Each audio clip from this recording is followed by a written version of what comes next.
It is time for Around the 412 with Smitty and Tyler.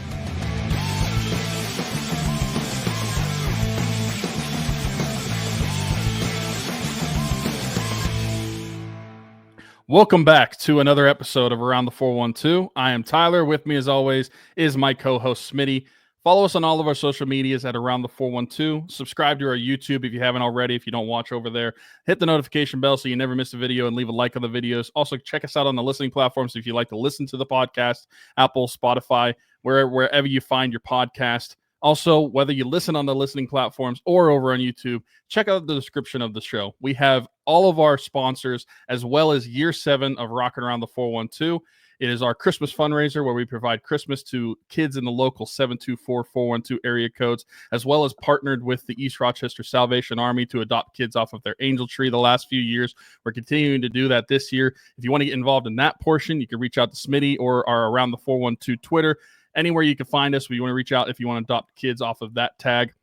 Also, we have the GoFundMe link in the description. That helps out the individual families portions of it because we do have kids that get provided individual families, not just the Salvation Army. If you want to get involved with the Salvation Army, the hard cutoff date is December 9th, which is crazy. It's less than a month away already. But December 9th, the gifts have to be back to the Salvation Army. So if you want to get involved with that, that's that date.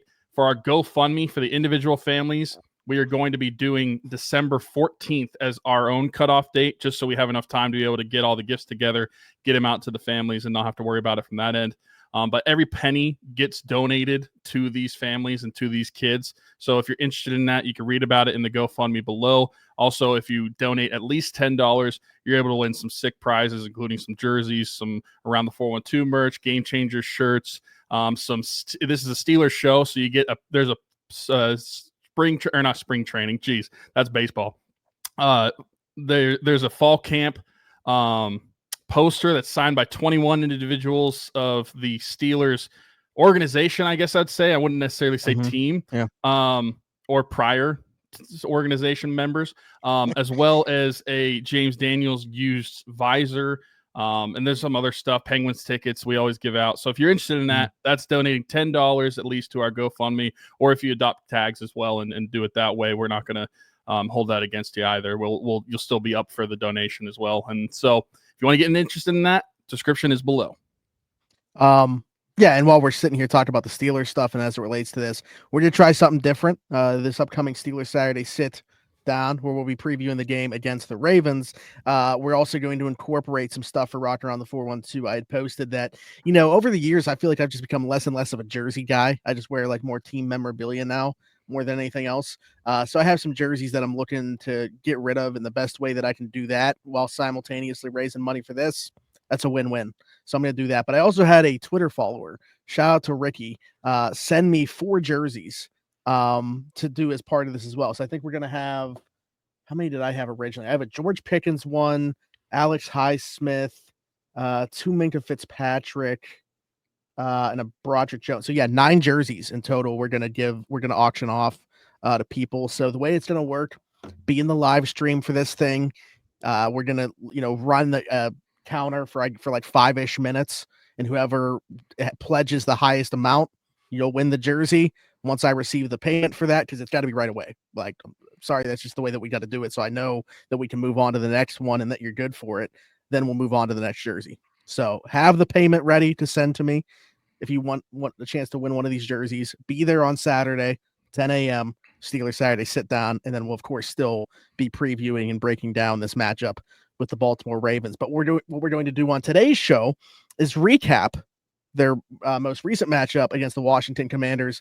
What a game this was. I mean, I think that we talked about last week feeling like this wasn't a talked enough about game, like nationally. There wasn't enough conversation surrounding a game that has the number 3 scoring offense against the number 2 scoring defense. That this one was, in the Steelers offense trending in the right direction. Washington defense, certainly no slouches. So this was a good matchup on paper to me. And I thought it lived up to the billing. I think if you weren't a fan of either one of these teams, this was certainly the game to be tuning into. And obviously you were tuning in if you were a fan of one of these teams, but I'm just saying, like, if you didn't have the, on your edge of your seat, the anxiety as if your team was going to pull it out, what a game to just be able to sit back and watch. I think it delivered from that perspective for sure. What were your initial thoughts on this game though? I mean, I thought it was a good game from the theatrics perspective for sure. I thought that the late comeback by the Steelers, while being biased as a Steelers fan, I was happy with that outcome. I just thought, like you were mentioning, like if you're just a neutral spectator of this game, it's an entertaining game to be had, especially with the two storylines of like the Steelers defense, the Commanders offense. I thought that Jayden Daniels being the rookie sensation that he's being, it brought a lot of eyes onto this game. And plus the Steelers being the Steelers, they're naturally going to get a big draw. Although we also talked about how weird it was that like not even a third of the country was watching this game or like getting broadcasted this game nationally. Kind of odd when you look at the matchup itself and the other games that were happening at the same time. But still, I thought this game delivered. And quite frankly, if you ask me, looking at both sides of the ball for both teams, I don't think that anybody would really say that they were excellent on either side of the ball for a totality of the game. I thought that there were times where the offense struggled a little bit. Thought there were times where the defense struggled a little bit, but there were key individual players that were working well. There were moments from both sides of the ball that were working well, and that goes for the Commanders too. I mean, they had their moments in this game as well. I just thought overall it was a competitive game. It was an entertaining game. And this was a real test for Steeler fans and people that were still doubting the Steelers. Everybody was talking about how the Commanders are going to be the first real team that they've played all season. And that would be the test of whether this team is for real or if this team is a fraud and they were just beating up on nobodies in the first half of the season. I think going into Washington, being able to come out with that W, that should silence a lot of people around the country. I think that the Steelers need to be considered actual playoff contenders, not just getting to the playoffs, but making actual deep runs into the playoffs by this point. The offense is for real under Russell Wilson. The defense is legit. When those two mesh together, this is a for real team. And I think that since they beat a team that everybody seemingly thought was better than the Steelers and seemingly thought that this was going to be their real test, what else do people have to say about Pittsburgh?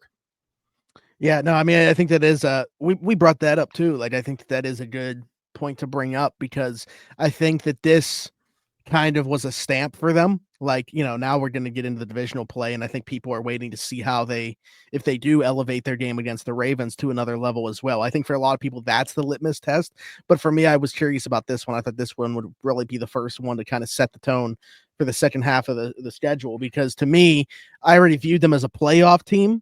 But I think going into Washington, and I put out a tweet about this, and maybe it seems kind of stupid. I'll get your opinion on this as well. But I was almost happy that they had the adversity that they did in this one, dropping down. They were down by 10 points to see them come back.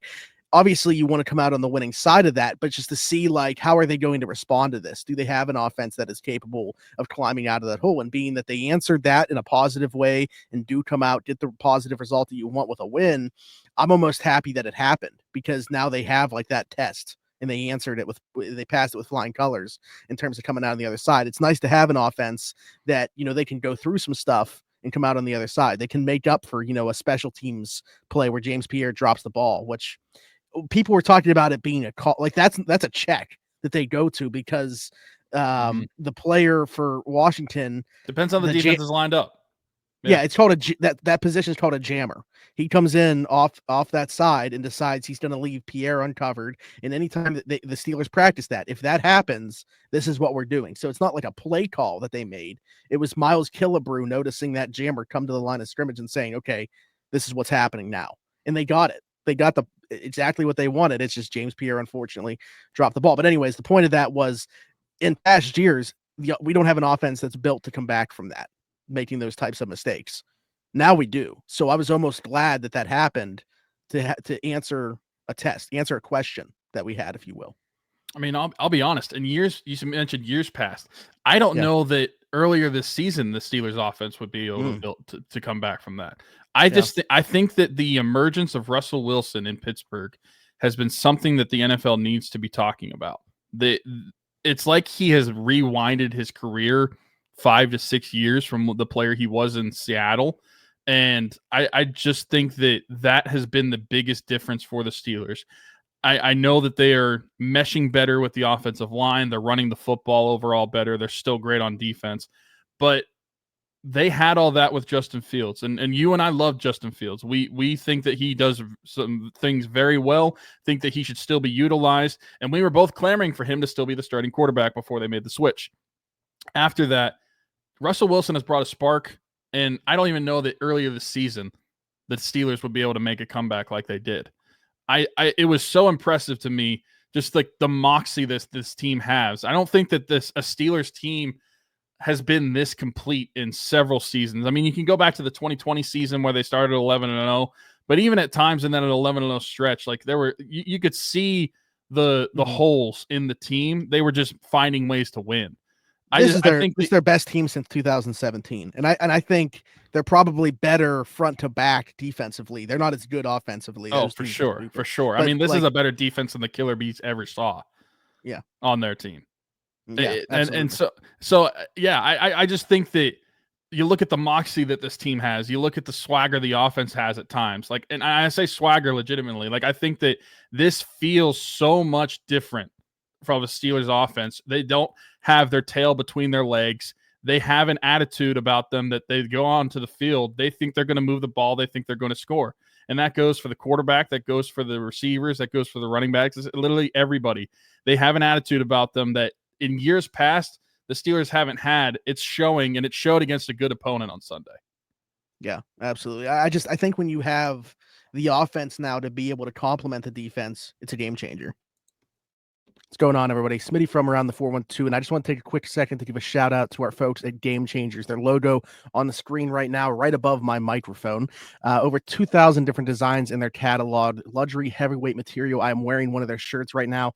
Best vintage t-shirts in the game. Head over to gamechanger.la or pick6.la to pick up some shirts. And guess what? Use code AT412. Save yourself $10 on your order every single time. Again, gamechanger.la or pick6.la. Best vintage t-shirts in the game. Check them out. Yeah, I know what everybody's going to say. I didn't update it. It's still the same video. I know that I'm asking a question that I'm immediately answering. So guess what? It's still there. Anyways, check them out. Bunch of different designs. There's a 2024 specific Steelers design on there. There's a 6 Super Bowls design on there. So gamechanger.la, pick6.la, save yourself $10 using code AT412.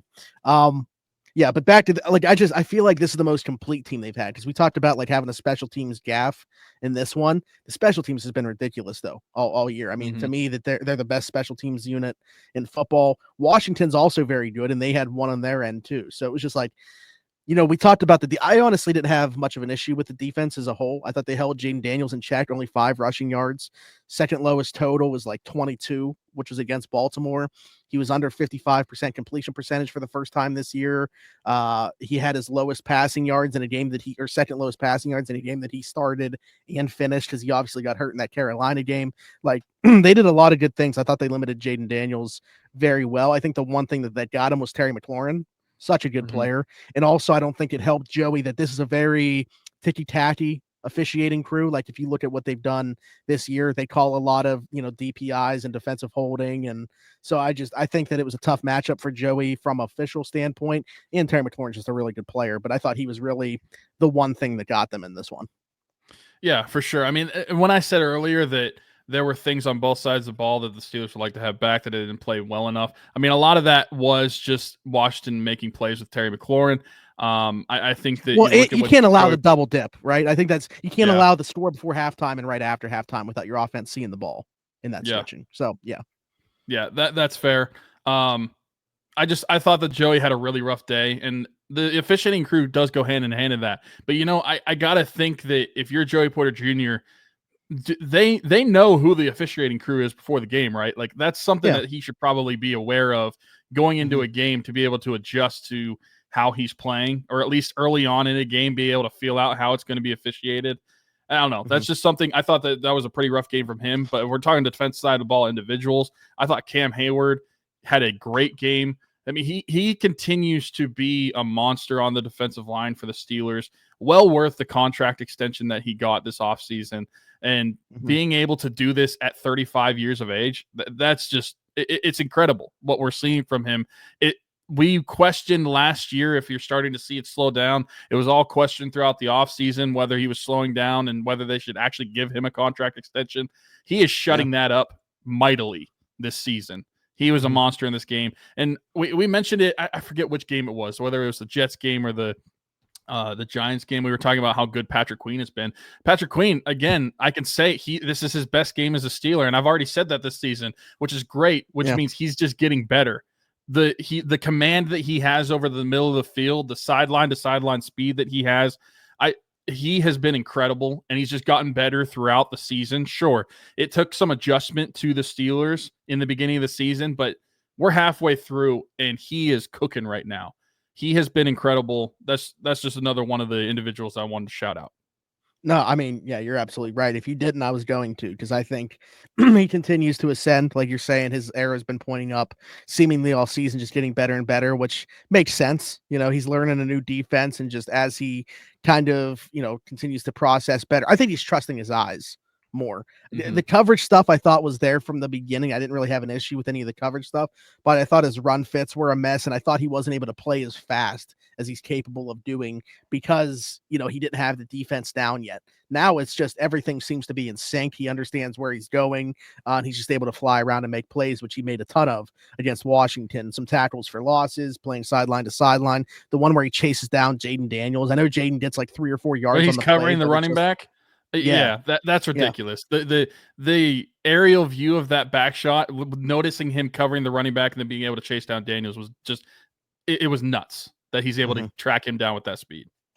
So again, the arrow's been pointing up for him, I feel like all season, but really definitely played his best game to me in this one. And how about the new guy, Preston Smith, making an impact as well, having a tackle for loss in this one with Washington, trying to run some trickery, which I feel like, paying early dividends, and they're only going to need him more now for at least these next few weeks. Certainly without Alex Highsmith going down with that ankle injury. Not as bad as what maybe it looked like on the surface, like with just the way that he was looking, like the way he's holding it, how much pain he was clearly in. Feel like it could have been a season ender just based off the visual, right? But it sounds like 2 to 3 games you're looking at. It's not even a high ankle sprain. It's a low ankle sprain, which is obviously better. So we'll see how much time Alex is going to miss, but you get Nick Herbig back in the mix. You got Preston Smith in the fold now. I think they can bide their time until you get Alex Highsmith back in the fold. But yeah, we're going to talk about the addition on the other side. Excuse me, but what did you make of Preston Smith's Steelers debut? And, now they're going to have to mix in him and Nick Herbig to kind of replace Highsmith here for a couple weeks. I thought it was good. I mean, you didn't see him in a ton of snaps, I think it was like less than 40% of the snaps. Obviously he comes in whenever Alex Highsmith gets injured, but I thought that was good. And it really proves that Omar Khan had 200 IQ on trade deadline day and being able to get an extra edge rusher. Not saying that he knew Highsmith was going to be injured, but having that insurance policy is always a good thing for your team with limited depth behind you. Herbig's still coming back from an injury. Jeremiah Moon hasn't been fantastic in his snaps in the NFL so far. And so being able to come in and have that, knowing that you're going to have Highsmith out, it's a lot more reassuring to the Steelers defense being able to have a guy like that on there. I thought he was really good. Yeah. Absolutely. So we'll see, what type of role he has. I think Jeremiah Moon, is going to have to play into this a little bit though as well. Just because you look at the snaps that Highsmith's leaving, and then you think TJ, say the defense plays 60-ish snaps somewhere around there on Sunday, and say TJ being on the higher end plays like 50. Like that would be a lot out of 60 in my opinion, but say that happens. That's still going to leave you 10 from there, taken off of CJ's plate. And then how are you making up the 60 on the other side? Like, I think that all three are going to play. I think Jeremiah Moon is going to have to figure the equation as well.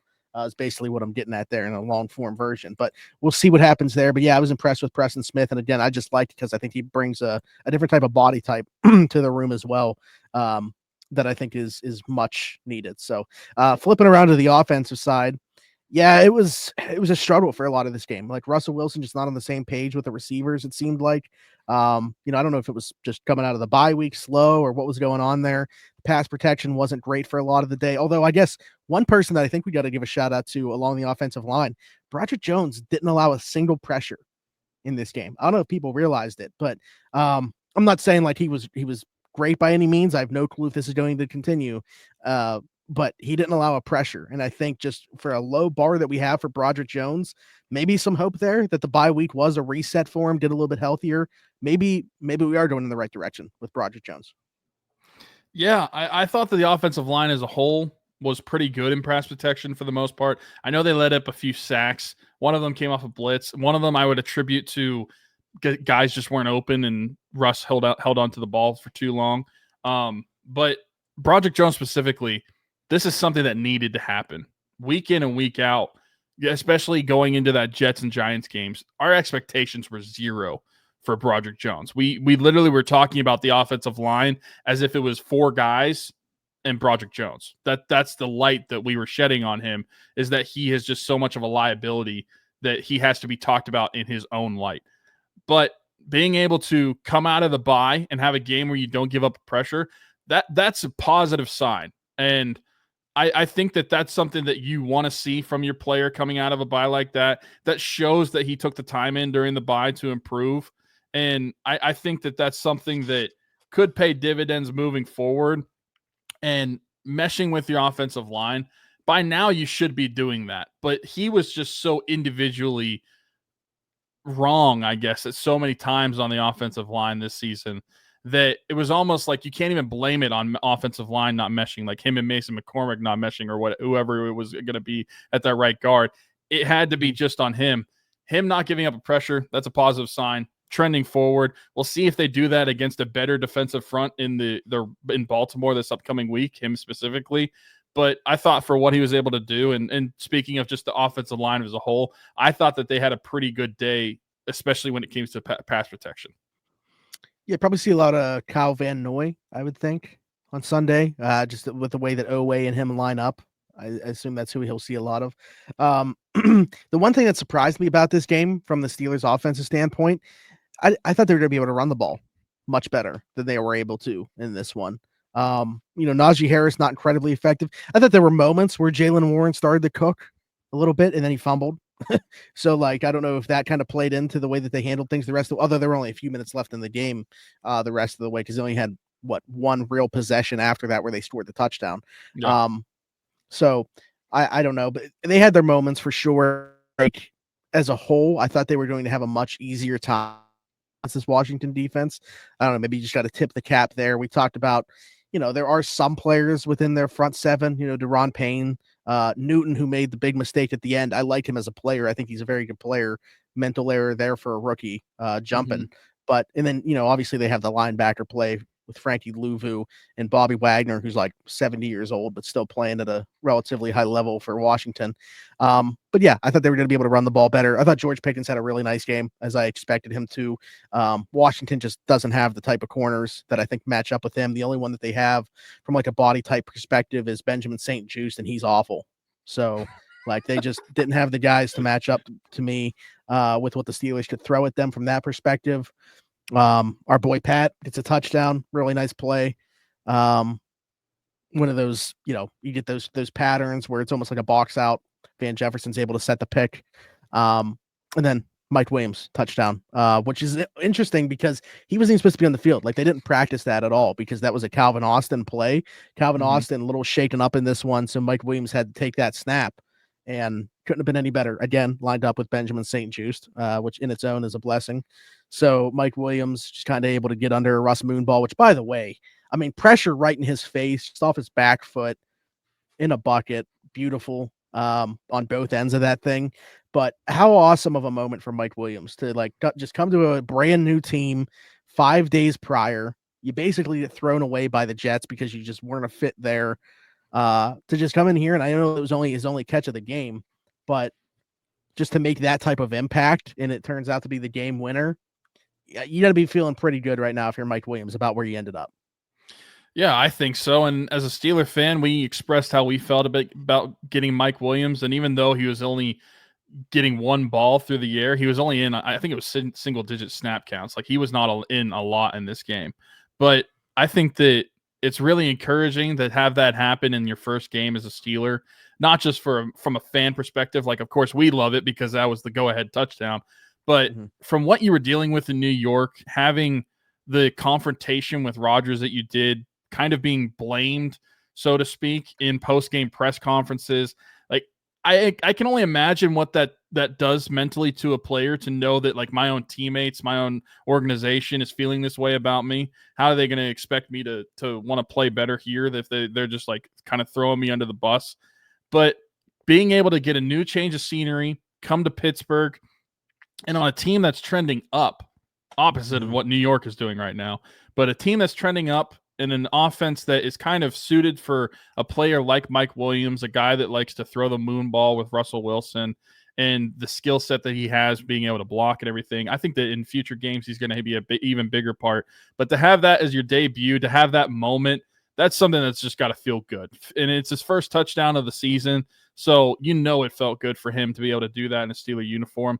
I wanted to quickly touch on everything that you went through real quick, going back to the rushing attack.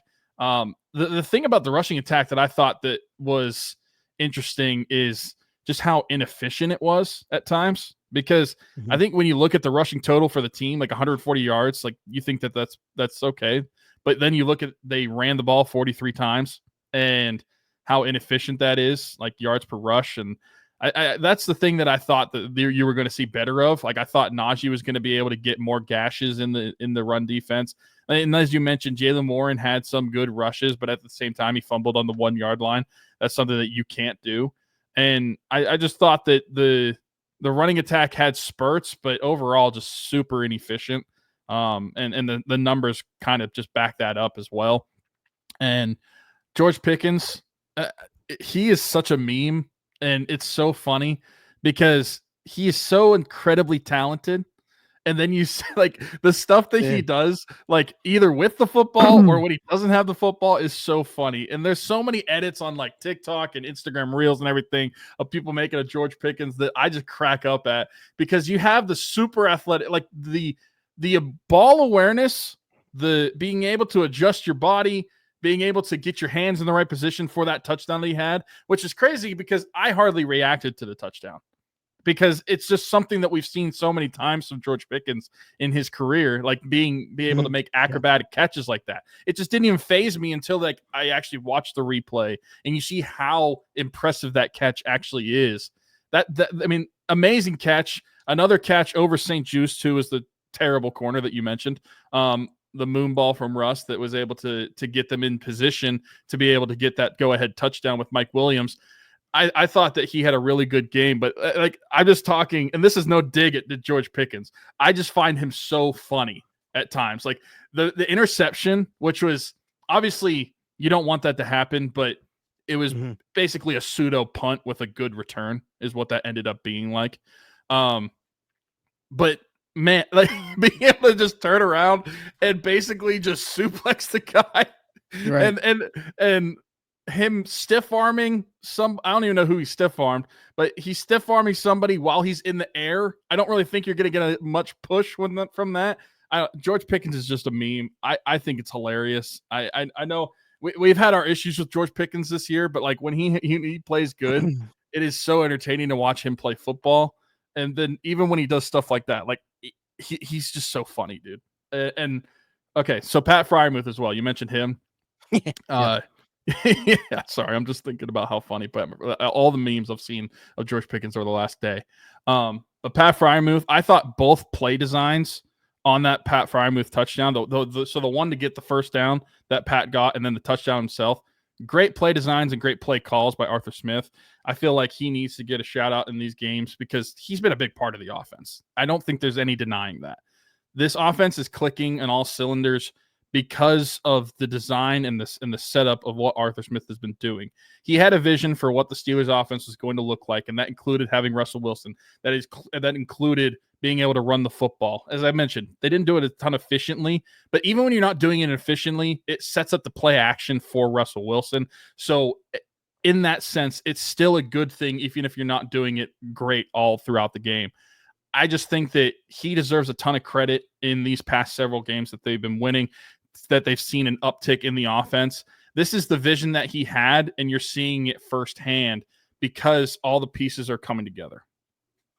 Yeah, I mean, I could be wrong on this. I I don't think there's anybody that's going to argue that the Steelers have an abundance of offensive talent.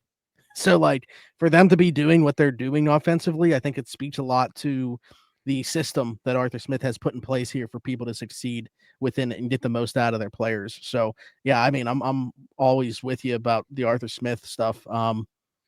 George, everything was on display Sunday. Literally every part of who and what he is as a football player, for better or for worse. But even yeah, even on the catch where he gets a first down, they're heading towards the end zone, and he just starts jumping, like mid play. Yeah. Just starts jumping. Yeah, I tweeted a gif. I tweeted a gif of Homer Simpson just skipping, and I said, "This is George Pickens once he has the ball in his hands. He's just jumping around, but like he's like defying gravity." Somebody mentioned this on maybe it was on the Pat McAfee show, and it's like he somehow changed direction while jumping, like in the air. He jumps in the air and then somehow goes to the left while in the air. Like, yeah. I don't know. He's a freak of nature. Talent wise, never a question about him. And I will say, since the Cowboys game, haven't heard much about in a negative light. So, good on the Steelers, good on George. Hopefully that continues to be the case. We always, I think we acknowledge that it's certainly easier when you're winning, and they haven't lost the game since then. So, how are we going to handle the other side of that? Hopefully in a positive way, but, credit to George and credit to the organization for where things have been going since that time. What else did I want? Anything else you wanted to talk about from this game specifically? First game that they won without attempting a field goal since 2020. Wow. Against the game against the Colts in 2020, where you made a broken promise about PlayStations. I did. Got a lot of impressions though. But yeah. Imagine if Twitter monetization was around. I still probably owe, I don't know, a third of Pittsburgh a PS5. What a time to be alive. I don't know. I guess some transaction news to talk about. They brought in Jamal Agnew to the practice squad. Former All-Pro returner, also played some receiver. Really made his name for himself in Jacksonville. Added Jonathan Ward back to the practice squad in corresponding moves, releasing John LeGlue and Lance McCutcheon from the practice squad. So only one McCutcheon in Pittsburgh yet again. This one spelled it with an O, though, anyway. So I don't know if we really accepted that. McCutcheon. Yeah. Like how some Yinzers think McCutcheon's name is spelled. Andrew McCutcheon, that is. But anyway, LeGlue and McCutcheon. Sorry, guys. You didn't make the cut. Smitty from around the 412 here. And while I may not have much hair, the hair that I do have will not be cut by anybody besides Keek at Keek's Barbershop. My friend Christian Circle, been with us since day one. Keek's Barbershop, located 401 Burkitch Way, Suite 2 in Beaver, PA. Download the app, The Cut. Book an appointment with Christian today, or you can do walk-in with Tony or Ashley. But again, Keek's Barbershop, 401 Burkitch Way, Suite 2 in Beaver, PA. Go check them out. Old school vibe in there. Absolutely love it. Cannot recommend them enough. Wouldn't go anywhere else. Maybe I'll see you there. Whoa, what's that new logo above, Tyler? On it, and that actually looks pretty good. That blends in well with just like the color scheme of the podcast and stuff. Anyways, someone new coming on to sponsor the show, another small business, a friend of ours, Brandon Marcello, we call him Boots, launched his own business. Now Marcello Electric. So he's been an electrician for several years, quit his job to go into business with his brother. They started their own company. Super excited for them. That's a big leap to take. So we're going to include that in the description of the show as well. Link directly to their Facebook page and their website, Marcello Electric. Hit them up for any of your electrician needs. To be honest with you, I couldn't tell you what all goes into being an electrician and what you would need them for. But if you need an electrician, Marcello Electric is the place to go. I'll be making a video for them in the near future to give you more of a rundown, but shout out to Boots. Excited for him.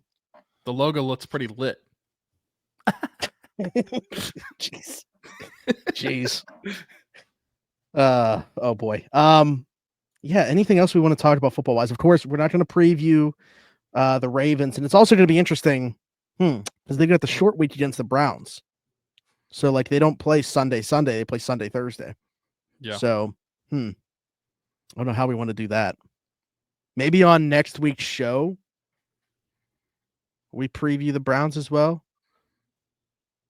We also don't need to discuss this right on the recording of this podcast. That's okay. Hey, do you think we let you guys in on they everything. brought in Agnew in case Calvin Austin can't be a punt returner? Or do you think they brought in Agnew maybe to not have Calvin Austin be the punt returner? No, I don't think so. I don't think know that he has enough. But I think it's a fair question that people will bring up, like how important Calvin Austin seemingly is to the offense, being one of your main wide receivers. Like, do you want to risk him with that? I know this is kind of like still. It's a practice squad guy, and it's kind of like pointless to talk about this. I'm just making conversation. He's like your number 4 pass catcher still, though. Like, that's a typical punt returner spot. Like, I don't think that just as a wide receiver, he has enough value to warrant a helmet. So, like, I think he has to be the punt returner. What I do think is he was a little bit banged up in that game, as we talked about with the Mike Williams thing. Maybe he doesn't practice like tomorrow because it's going to be the heavy day of pads for them in practice. So maybe Agnew's there to be the punt returner in practice. It's not a bad guy to have around, like in case something does happen, obviously with Calvin or, the other thing that I noticed, and I'm not saying this is the direction they're going, I haven't gotten the sense of that. And I don't know that Cordero holds enough value as a running back if you don't have him as the kick returner, but man, does he look slow on these kick returns. Like, they were kicking away from him. They were kicking to Jaylen Warren. They only kicked to Cordero once. And I was like, why are they not kicking to him every single time? He seems like his feet are stuck in mud, but they were avoiding him seemingly. Yeah. Are you not allowed to, like, if he catches it, is he not allowed to fair catch it? Like, I don't understand all of the rules of the new kickoff, but why wouldn't he just fair catch it? I don't think it's worth it for him to run it out, is what I'm trying to say. I think if it's in that zone, you have to return it. You can't fair catch it. That's why I'm asking. Like, that's not allowed? Fairly certain.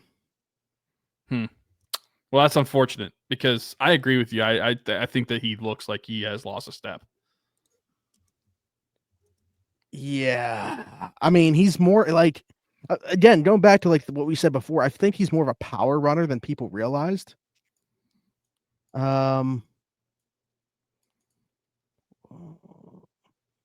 Fair catch. Oh, so you begin at the 25 on a fair catch as opposed to, okay. So yeah, you'd start at the 25. Typically, fair catch it every single time. They've been like typical possession. I think the average possession this year starts somewhere like at the 30. So you're losing probably 5-ish yards. Like, even with Cordero, they're getting that because is that the Steelers average or the NFL average? No, NFL average. Well, we're not the NFL. We're the Steelers, and I don't think we've been starting at the 30. I'm not sure, to be honest with you. That's an interesting question. It's also really bad that we're this far into it, and I don't know. I don't fully understand it, and I don't care about every time I look at the new kickoff, I feel like I'm 5 years old watching something I've never seen before. Every single time, in every single game. Yeah, I don't know if I'm going to be used to it ever. I just, I understand to a certain extent why you're trying to do kickoffs this way.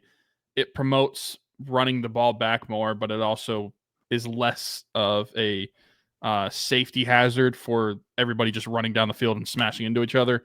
But honestly, like, I would not mind. I don't think it's done what they intended it to. I don't think so either. And I know that it probably take away jobs from some people in the NFL because a lot of people are primarily kick returners. But at the same time, I would not mind if every single drive just started, okay, you get the ball at the 25. We don't even have to kick it off. Like, if someone scores, you know what I think it is, something, or the touchback, you just get the ball at the 25. No kickoff. When this was originally being talked about, they were saying instead of the 30 for a touchback, it would be the 35. So I think a lot of people, like a 10-yard difference as opposed to 5, I think you're more incentivized to not just kick it through the end zone. But I think most teams are just like, the 30 instead of the 25, I'm just going to boot it through the end zone. Yeah. So, like, I still don't think teams care enough to allow other teams to return it. They're just going to boot it through the end zone and say you're starting at the 30. So, I don't know. I'd be curious as to how other fans around the league are feeling about it, but I haven't been on board. Anything else? No, I think that's it. I was trying to find the Steelers starting starting field position, but that also includes like turnovers and punts. I'm trying to find it. It just doesn't kickoffs, but I can't find it. So as of right now, that's it. I'm not sure how to find that. Maybe we'll have an answer for you, but probably not on Steelers Saturday Sit Down. So be sure to tune in for that. Like, subscribe, hit that notification bell so you'll know when we go live for that or when we post another video throughout the week or when the podcast episodes are obviously uploaded. Any of the content that gets posted here, you will know about if you hit that notification bell. Hit us in the comments with your thoughts on anything that we talked about today, future question for an episode, all that good stuff. Leave a 5-star review and subscribe if you're listening somewhere else, Apple, Spotify, wherever you get your podcasts from. And whether you're watching or listening, be sure to check out the description. There's several links in there. One of those, year 7, rocking around the 412, less than a month, depending on what you want to get involved in. If it's with the East Rochester Salvation Army, the Angel Tree stuff that we do, you got less than a month. If you are watching or listening, it's the day that it comes out. You got a month and a day until the entire mission is complete. December 14th, the date that we have a hard cutoff for rocking around the 412. Every single penny donated goes directly to giving kids in the 724 and 412 area codes the Christmas that they deserve, that Tyler and I had growing up. Didn't have to worry about where it was coming from, so we created this mission to give back, make that happen for kids, at least for one day, for as many kids as we can. This year, definitely going to have over 50. We have 50 plus that we're going to be taking care of through this mission. Shout out to Kaylee, finding all these kids and all the people that, have taken tags from Isla's preschool as well and the church that they go to, because that's massive. We wouldn't be able to do that. I don't know if we'd be able to do half of that without them. So big shout out to Kaylee for reaching out to those people and those people for wanting to help out as well. And then we also help out, individual families as well. So again, 50 plus kids going to be impacted so far by this mission. You can still donate. Link directly to the GoFundMe's in the description of the show, along with the stuff for all of our sponsors, Game Changers, Keeps, Now Marcello Electric, Everything Custom Designs. Our hoodies, I'm wearing one right now. Go get them from Haley directly to her Facebook page. Hoodies, long sleeves, t-shirts, tumblers, bunch of different stuff, and then customized stuff of your own as well with holiday season coming up. Be sure to go get in on that action. And then follow us on everything at Around the 412, all social media except for Threads. You can find us at Around the 412. For Tyler, for Smitty, this has been the Around the 412 Steelers show. We'll talk to you next time. Bye-bye.